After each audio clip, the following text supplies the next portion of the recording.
आता isakal.com आहे देशातील नंबर 1 ची मराठी न्यूज वेबसाईट। प्रत्येक अपडेटसाठी isakal.com ला नक्की भेट द्या। गुवाहाटीच्या संदर्भात ज्याने काही खुणावलं असेल त्याला मी नामर्द म्हटलं आणि सरकार आहे शेतकऱ्यासाठी नामर्दच आहे ना। शेतकऱ्यासाठी कुठे मर्दांगी दाखवते? अभी तो 56 इंच का सीना दिखना चाहिए किसानों के लिए। शासनीय देव धर्म भाषा आणि याच्यातच गुरफळून ठेवत आहेत, जे खरे मुद्दे आहेत ते बाजूला राहतात असं आपण आता तसंच आहे ना।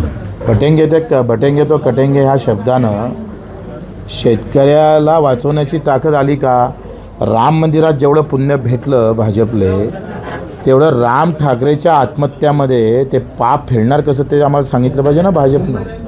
हा जो शेतकरी रोज 1200 यांची सत्ता आल्यानंतर 1200 हिंदू शेतकरी मरण पावला, मग कापला कोणावर? हा मुसलमानानं कापला, दुसऱ्या धर्मानं कापला? तुमच्या सत्तेतल्या धोरणामुळे माझा शेतकरी हिंदू शेतकरी मेला, त्याचं काय? त्याचं उत्तर दिलं पाहिजे ना। आम्ही आवाहन करू, गावोगावी जाऊ, फिरू, भेटू, त्यांना हे सांगू। जसं 2000 किलोमीटर पायी फिरायचा एकंदरीत आमचा मानस आहे टप्प्याटप्प्यानं, आणि लोकांपर्यंत जाऊ, पाहू। आपण एक प्रयोग करायला काय हरकत आहे?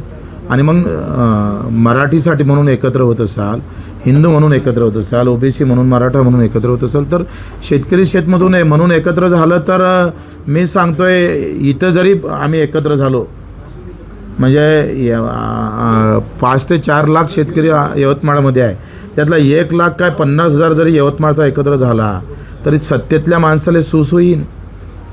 पॅन्ट सोडायची पण फुरसत भेटणार नाही, एवढी लगवीन त्याला। आपण अन्नत्याग आंदोलन केलं, या अन्नत्याग आंदोलनानंतर शासनाने आपल्या समोर काय प्रस्ताव ठेवला आणि त्या प्रस्तावाची पूर्तता कुठपर्यंत? आमची बैठक झाली, चांगली झाली। किमान 12 मंत्री होते, बावनकुळे साहेब असेल, तिकडे सहकार मंत्री असेल, आमचे गणेश नाईक असेल, मेंढपाळाचा प्रश्न होता, ह्या सगळ्या याच्यावर त्यांनी म्हटलं का नाही बिलकुल तुमच्या मागण्या रास्त आहे आणि आम्ही त्या करणार।